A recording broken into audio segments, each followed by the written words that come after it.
Hi guys, ನಮಸ್ಕಾರ ಎಲ್ರಿಗೂ. Welcome back to my channel. ಹಾಗೆಯೇ ಇದು ಶನಿವಾರ ಅಂತಂದರೆ ನಾನು ಒತ್ತು ಶಾವಿಗೆ ಮಾಡಿದ್ದೆ.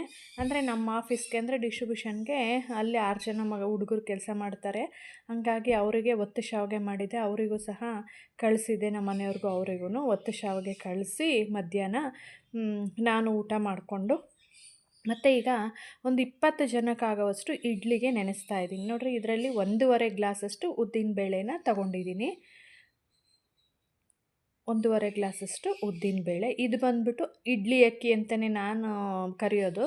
ನೀವೇನಾದರೂ ಗೊತ್ತಿಲ್ಲ ಏನಂತಾರೆ ಅಂತ, ಕೋಲಂ ರೈಸು ಅಥವಾ ಇಡ್ಲಿ ಅಕ್ಕಿ ಅಂತಾರೆ. ಅಲ್ಲಿ ಬರೆದಿರೋದು ಅಷ್ಟೇ, ಶಾಪಲ್ಲಿ ಇಡ್ಲಿ ಅಕ್ಕಿ ಅಂತಲೇ ಬರೆದಿರ್ತಾರೆ ನೋಡಿರಿ. ಇದನ್ನು ಈ ಥರದ್ದು ಇದನ್ನು 3 ಗ್ಲಾಸ್ ಹಾಕಿದ್ದೀನಿ.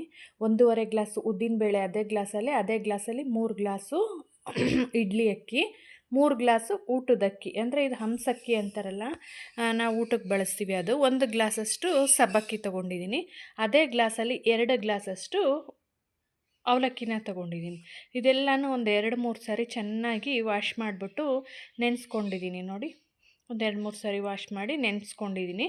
ಇದನ್ನು ಮಿಕ್ಸಿಲಿ ಗ್ರೈಂಡರಲ್ಲಿ ರುಬ್ಬಕ್ಕೆ ಲೇಟ್ ಆಗುತ್ತೆ ಅಂತ ಹೋಗಿ ಹೊರಗಡೆನೇ ರುಬ್ಬಿಸ್ಕೊಂಬಂದ್ಬಿಟ್ಟು ನೋಡಿರಿ, ಬೆಳಗ್ಗೆ ಉಕ್ಕಿಬಿಡುತ್ತೆ ತುಂಬ ಆಗಿಬಿಟ್ರೆ ಅಂತೇಳಿ ಈ ಒಂದು ಇದರಲ್ಲಿ ಹಾಕಿಟ್ಟಿದ್ದೀನಿ.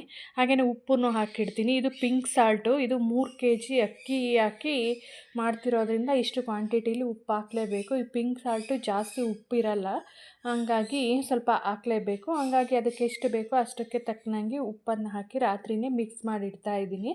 ಕೆಳಗಡೆ ಉಕ್ಕು ಬಂದುಬಿಟ್ಟು ಚೆಲ್ಲುತ್ತೆ ಅಂತ ಹೇಳ್ಬಿಟ್ಟು ಕೆಳಗಡೆ ಒಂದು ಟಬ್ ಇಟ್ಟಿದ್ದೀನಿ, ಹೆಂಗಾರಾಗಲಿ ಇರಲಿ ಅಂತ ಹೇಳ್ಬಿಟ್ಟು. ರುಬ್ಬಿಸ್ಕೊಂಬಂದೆ ನೋಡಿರಿ, ತುಂಬ ಚೆನ್ನಾಗಿ ರುಬ್ಕೊಟ್ಟಿದ್ರು. ಹಿಂಗೆ ಜಾಸ್ತಿ ಇದ್ದಾಗ, ಅಂದರೆ ನಾನು ಮಾಡಿರೋದು ಇದೇ ಫಸ್ಟ್ ಟೈಮು ಇಷ್ಟೊಂದು ಜನಕ್ಕೆ ಇಡ್ಲಿ ಅಂತಂದು ಹೇಳಿ. ಅಂದರೆ 20 ಜನಕ್ಕಾಗಷ್ಟು ಇಡ್ಲಿ, ಒಂದು 3 kg ಟೋಟಲ್ ಎಲ್ಲ ಸೇರಿ ಒಂದು 3 kg ಇದೆ.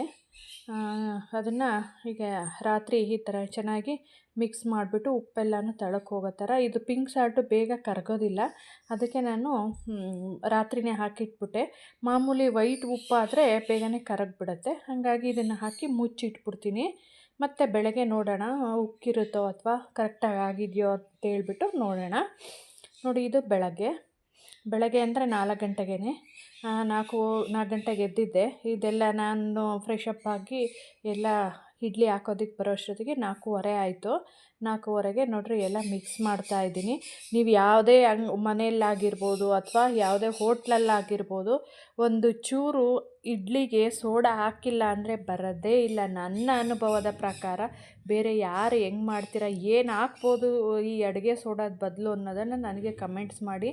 ನಾನಂತೂ ನನ್ನ 18 ವರ್ಷದ ಅನುಭವದ ಪ್ರಕಾರ ನಿಜವಾಗ್ಲೂ ಸೋಡಾ ಹಾಕ್ತಿಲ್ಲದ ಇಡ್ಲಿನೇ ಬರಲ್ಲ. ಚಿಟಕಿ ಅಂತೂ ಹಾಕಲೇಬೇಕು. ಅಂದರೆ ನಮಗೆ 3 ಜನಕ್ಕೆ 4 ಜನಕ್ಕೆ ಮಾಡ್ಕೊತೀವಿ ಅಂದರೆ ಒಂದು ಚಿಟಕಿ ಹಾಕಬೇಕು. ಇದು 20 ಜನಕ್ಕೆ ಮಾಡ್ತಾ ಇರ್ತಕ್ಕಂಥ 3 kg ಇಡ್ಲಿಗೆ 1 ಟೀ ಸ್ಪೂನಷ್ಟು ಅಡುಗೆ ಸೋಡಾನ ಹಾಕಿ ಮಿಕ್ಸ್ ಮಾಡಿ ಹಾಕಿದ್ದೀನಿ. ಒಂದು 2 ನಿಮಿಷ ಬಿಟ್ಕೊಂಡು ನಾನು ಇದು ತಟ್ಟೆ ಇಡ್ಲಿನೂ ಮಾಡಿದ್ದೀನಿ, ಗುಂಡು ಇಡ್ಲಿನೂ ಮಾಡಿದ್ದೀನಿ. ಯಾಕೆ ಅಂತ ಹೇಳಿದ್ರೆ ಜಾಸ್ತಿ ಜನಕ್ಕೆ ಬೇಗ ಆಗಬೇಕಲ್ವ. 6:15ಗೆ ಆಲೇ ಹೊರಡಬೇಕು ಅಂತಂದ್ರು. 6 ಗಂಟೆಗೆ ಅಂತೇಳಿದರು, 6:15 ಆಗೋಯಿತು. ಹಂಗಾಗಿ ನೋಡಿರಿ, ಅಡುಗೆ ಸೋಡಾ ಹಾಕಿದ ತಕ್ಷಣ ಉಬ್ಬಿ ಬಂತು. ಈಗ ಸ್ವಲ್ಪ ದಪ್ಪದಾಗೆ ಇರಲಿ ಅಂತ ಹೇಳ್ಬಿಟ್ಟು ಬೇಗ ಆಗುತ್ತೆ ಅಂತ ಇಡ್ಲಿ ತಟ್ಟೆಗೆ ಸ್ವಲ್ಪ ಜಾಸ್ತಿನೇ ಹಿಟ್ಟು ಹಾಕಿ ಇಡ್ತಾಯಿದ್ದೀನಿ. ಇನ್ನೊಂದು ಕಡೆ ಗುಂಡು ಇಡ್ಲಿಗೂ ಇಡ್ತಾಯಿದ್ದೀನಿ. ಏಕೆಂದರೆ ಜಾಸ್ತಿ ಅಲ್ವಾ, ಬೇಗ ಆಗಬೇಕು ಅಂತ ಹೇಳ್ಬಿಟ್ಟು. ಇದೇನಿಲ್ಲ, ಇಡ್ಲಿ ಇಟ್ಟಿದ ತಕ್ಷಣ ಒಂದು 6 ನಿಮಿಷ 7 ನಿಮಿಷಕ್ಕೆಲ್ಲ ಆಗೋಗ್ಬಿಡೋದು. ಬಟ್ ಅದನ್ನೆಲ್ಲ ಸ್ವಲ್ಪ ತಣ್ಣಗಾದ್ಮೇಲೆ ಅದು ನೀಚೆಗೆ ತೆಗೆದು ಮತ್ತೆ ಹಾಕಿ ಎಣ್ಣೆ ಹೆಚ್ಚಿ ಇಡೋತ್ತಿಗೆ ಅಷ್ಟೊತ್ತಾಗ್ಬಿಡುತ್ತೆ, ಲೇಟ್ ಆಗಿಬಿಡುತ್ತೆ. ನೋಡಿರಿ, ಪಾತ್ರೆನೂ ಅದನ್ನು ಬಾಕ್ಸ್ ತೊಳ್ಕೊಂಡಿದ್ದೀನಿ. ಯಾಕೆಂದರೆ ಅದರಲ್ಲೇ ಇಡ್ಲಿನ ಹಾಕಿ ಕಳ್ಸೋಣ ಅಂತ ಹೇಳ್ಬಿಟ್ಟು ಅದನ್ನು ತೊಳೆದಿಟ್ಬಿಟ್ಟಿದ್ದೀನಿ ಬೇರೆ ಪಾತ್ರೆಗೆ. ಇನ್ನೊಂದು ಇಡ್ಲಿ ಹಿಟ್ಟನ್ನು ಟ್ರಾನ್ಸ್ಫರ್ ಮಾಡಿಬಿಟ್ಟು ನೋಡಿರಿ, ತಟ್ಟೆ ಇಡ್ಲಿ ಒಂದು ಸರಿದಾಯಿತು. ತುಂಬಾ ಚೆನ್ನಾಗಿ ಬಂದಿತ್ತು. ಈ ಕನ್ಸಿಸ್ಟೆನ್ಸಿಲಿ ಯಾರಾದರೂ ನೀವು ಜಾಸ್ತಿ ಮಾಡ್ತೀರಾ, ಜಾಸ್ತಿ ಕ್ವಾಂಟಿಟಿಲಿ ಅಂದರೆ ಮಾಡ್ಕೊಳ್ಳಿ. ಇನ್ನು ಅದಕ್ಕಿನ್ನೂ ಕಡಿಮೆ ಬೇಕು ಅಂದರೆ ಅದರಲ್ಲಿ ಅರ್ಧ ಮಾಡ್ಕೊಳ್ಳಿ. ಇನ್ನೂ ಕಡಿಮೆ ಬೇಕು ಅಂದರೆ ಅದರಲ್ಲಿ ಕಾಲು ಭಾಗ ಮಾಡ್ಕೊಳ್ಳಿ, ಆಯಿತಾ.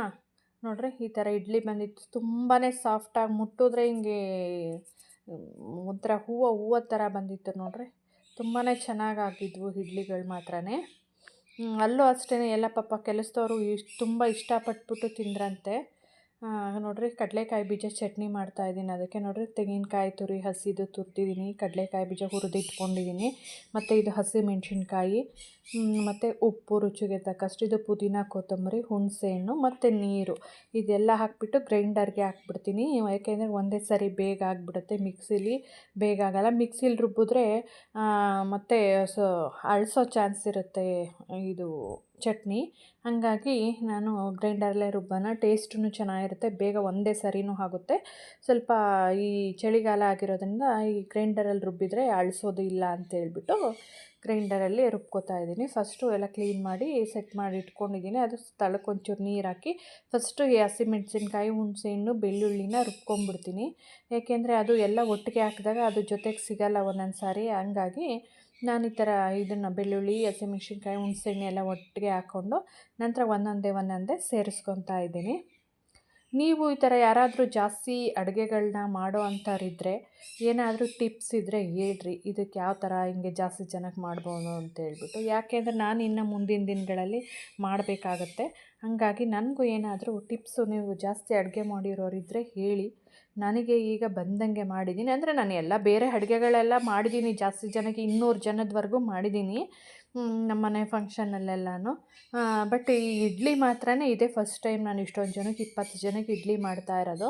ಯಾಕೆ ಅಂತ ಹೇಳಿದ್ರೆ ಅಲ್ಲಿ ಪಾಪ ಅವ್ರು ನಮ್ಮ ಅತ್ತೆಗೆ ವಯಸ್ಸಾಗಿದೆ, ಪಾಪ ಅಷ್ಟೊಂದು ಜನಕ್ಕೆ ಇವಾಗ ಮಾಡೋಕ್ಕಾಗಲ್ಲ, ಮಂಡಿ ನೋವು ಅವರಿಗೆ.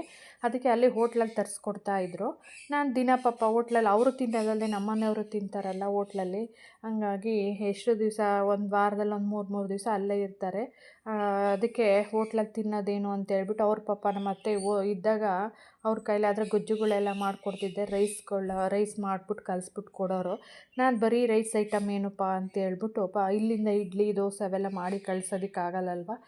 ಅದಕ್ಕೆ ಇಡ್ಲಿ ಬೇಗ ಮಾಡಿಬಿಡ್ಬೋದು ಅಂತ ಹೇಳ್ಬಿಟ್ಟು ಇಡ್ಲಿನೇ ಮಾಡಿಕೊಡ್ತೀನಿ. ನಮ್ಮನೆಯವ್ರ ಪಾಪ ಬೇಡ ಅಲ್ಲೇ ಹೋಟ್ಲಲ್ಲಿ ತರಿಸ್ಕೊಂಡು ತಿನ್ಬಿಡು ಅಂದರು. ನಾನು ಇರಲಿ ಬಿಡು ಪಾಪ, ಅದೇನೋ ಮನೆಯಿಂದ ಊಟಕ್ಕೆ ಒಂದು 4 ಜನಕ್ಕೆ ಊಟ ಹಾಕಿದ್ರೇನು ಮನೆ ಏನು ಹಾಳಾಗಲ್ಲ ಅಂತ ಹೇಳ್ಬಿಟ್ಟು ನೋಡಿರಿ ಇಲ್ಲಿ ಎಂಡಲ್ಲಿ ಕೊತ್ತಂಬರಿ ಸೊಪ್ಪು ಹಾಕ್ತಾಯಿದ್ದೀನಿ. ಏನು ಹಾಳಾಗಲ್ಲ, ಇನ್ನೂ ಒಳ್ಳೇದೇ. ಪಾಪ ಅವ್ರು ಇಷ್ಟಪಟ್ಟು ಒಂದು 4 ಜನ ತಿಂತಾರಲ್ವ, ಅದೇ ನಮ್ಗೆ ಒಳ್ಳೇದಾಗೋದು, ನಮಗೂ ನಮ್ಮ ಮಕ್ಳಿಗೂ. ಇರಲಿ ಬಿಡು, ಹೋಟ್ಲಲ್ಲಿ ದುಡ್ಡು ಕೊಟ್ಟು ತರಿಸೋದಕ್ಕಿನ್ನೂ ದುಡ್ಡು ಕೊಟ್ಟು ಯಾರು ಬೇಕಾದ್ರೂ ತರಿಸ್ಬೋದು. ಮಾಡಿ ನಮ್ಮ ಕೈಯಾರ ಮಾಡಿ ಒಬ್ಬರು ತಿಂದು ಚೆನ್ನಾಗಿದೆ ಅಂತ ಹೇಳ್ತಾರಲ್ಲ, ಆಗ ಅದರಷ್ಟು ಖುಷಿ ಇನ್ಯಾವುದೂ ಇರೋಲ್ಲ. ನೋಡಿರಿ ಗುಂಡು ಇಡ್ಲಿ ಅಂದರೆ ಸ್ಕ್ವಯರ್ ಇಡ್ಲಿ ನಮ್ಮದು, ಅದನ್ನು ಹಾಟ್ ಬಾಕ್ಸಿಗೆ ಹಾಕಿದ್ದೀನಿ, ಬಾಕ್ಸಿಗೆ ಹಾಕಿದ್ದೀನಿ. 2 ಬಾಕ್ಸು ಒಂದು ಹಾಟ್ ಬಾಕ್ಸಿಗೆ ಹಾಕಿದ್ದೆ, ಏಕೆಂದರೆ ಆಗಲಿಲ್ಲ ಒಂದೇ ಬಾಕ್ಸಿಗೆ. ಹಾಗಾಗಿ ಒಂದು 8 ಸರಿ ಇಡೋಷ್ಟು 8 ಇಬ್ಬೆಯಷ್ಟು ತಟ್ಟೆ ಇಡ್ಲಿ ಆಯಿತು. ಒಂದು 3 ಇಬ್ಬೆಯಷ್ಟು ಈ ಗುಂಡು ಇಡ್ಲಿ ಆಯಿತು. ಎಲ್ಲರಿಗೂ ಪರ್ಫೆಕ್ಟಾಗಿ ಚೆನ್ನಾಗಾಯಿತು, ಚೆನ್ನಾಗಿ ತಿಂದರು ಅಂತಂದು ಹೇಳಿದ್ರು. ಇದು ಇನ್ನು ಮಿಕ್ಕಿದ್ದು ನಾನು ಮಕ್ಳುಗಳು ಮಾಡ್ಕೊಳ್ಳೋಣ ಅಂತೇಳ್ಬಿಟ್ಟು ನೋಡಿ ಚಟ್ನಿ ಒಂದು 3/4 ಬಾಕ್ಸ್ ಆಗಿದೆ. ಅದನ್ನು ನೀರು ಹಾಕಿ ಕಲಿಸ್ಕೊಳ್ಳಿ ಅಲ್ಲಿ ಹೋದಾಗ ಅಂತಂದೇಳಿ ಕೊಟ್ಬಿಟ್ಟೆ. ಹಾಗೇ ಮಧ್ಯಾಹ್ನಕ್ಕೆ ಅಡುಗೆಗಳು ಮಾಡೋದಕ್ಕೆ ಮತ್ತು ಕಾಫಿ ಟೀಗೆ ಮಧ್ಯಾಹ್ನಕ್ಕೆ ಅಡುಗೆ ಊಟಕ್ಕೆ ಮೊಸರು, ಕಾಫಿ ಟೀಗೆ ಹಾಲು, ಮತ್ತು ಮಧ್ಯಾಹ್ನ ಸಾಂಬಾರು ಅಡುಗೆ ಮಾಡೋದಕ್ಕೆ ಇದು ತರಕಾರಿ. ಇದು ಬಂದ್ಬಿಟ್ಟು ಇನ್ನು 3 ದಿವಸ ಇರ್ತಾರಲ್ವ, ಅದಕ್ಕೆ ಒಂದು ದಿವಸಕ್ಕೆ ಟೊಮೊಟೊ ಚಿತ್ರಾನ್ನ ಗೊಜ್ಜು, ಇನ್ನೊಂದು ದಿವಸಕ್ಕೆ ಪುಳಿಯೋಗರೆ ಗೊಜ್ಜು. ಇವತ್ತಿಗೆ ಒಂದು ದಿವಸಕ್ಕೆ ಇಡ್ಲಿ ಆಗೋಗ್ಬಿಡುತ್ತೆ, 3 ದಿವಸಕ್ಕೆ ಸರಿ ಹೋಗುತ್ತೆ ಅಂತ ಹೇಳ್ಬಿಟ್ಟು ಮತ್ತು ಮಧ್ಯಾಹ್ನಕ್ಕೆ ಅಡುಗೆ ಮಾಡೋದಕ್ಕೆ ಸಾಂಬಾರು ಎಲ್ಲ ಕೊಟ್ಟು ಕಳಿಸ್ಬಿಟ್ಟೆ. ಅದನ್ನೆಲ್ಲನೂ ಇಟ್ಕೊತಿದ್ದಾರೆ ಕಾರಲ್ಲಿ. ಡಿಕ್ಕಿ ತುಂಬೋಗ್ಬಿಡುತ್ತೆ ಊರಿಗೆ ಏನಾರ ಹೊರಟ್ರು ಅಂದರೆ. ಹಿಂಗೆ 3 ದಿವಸಕ್ಕಾಗೋಷ್ಟು ತಿಂಡಿಗಾಗೋಷ್ಟು ಅದನ್ನು ಗೊಜ್ಜುಗಳು ತರಕಾರಿಗಳು ಎಲ್ಲ ಕಳಿಸ್ಬಿಡ್ತೀನಿ. ನೋಡಿರಿ 6:15 ಆಯಿತು, ಹೊರಟಿದ್ದಾರೆ. 6 ಗಂಟೆಗೆ ಹೋಗಬೇಕು ಅಂತ ನಮ್ಮನೆಯವ್ರು ಟೈಮ್ ಆಯಿತು ಅಂತ ಕುಣಿತಾಯಿದ್ರು. ಏಕೆಂದರೆ ಒಂದು 2.25 ಗಂಟೆ ಜರ್ನಿ ಆಗುತ್ತೆ ಅಲ್ಲಿಗೆ. ಅವರು ಕೆಲಸದವ್ರು ಬರೋ ಅಷ್ಟೊತ್ತಿಗೆ ಹೋಗಬೇಕು, 8 ಗಂಟೆಗೆಲ್ಲ ಬರ್ತಾರೆ ಅಂತ ಲೇಟ್ ಆಯಿತು ಅಂತ ಬೈತಿದ್ರು. ನೋಡಿರಿ ಅವ್ರು ಹೋದ್ಮೇಲೆ ನಂದೆಲ್ಲ ಇಷ್ಟೊಂದೆಲ್ಲ ಅಳ್ಕೊಂಬಿಟ್ಟಿದೆ. ಇದೆಲ್ಲನೂ ಕ್ಲೀನ್ ಮಾಡಿಕೊಂಡು ನಾನು ತಿಂಡಿ ಮಾಡಿಕೊಂಡು ಎಲ್ಲ ಕ್ಲೀನ್ ಮಾಡ್ಕೋಬೇಕು. ಇಷ್ಟೆಲ್ಲ ಆಯಿತು. Thanks for watching.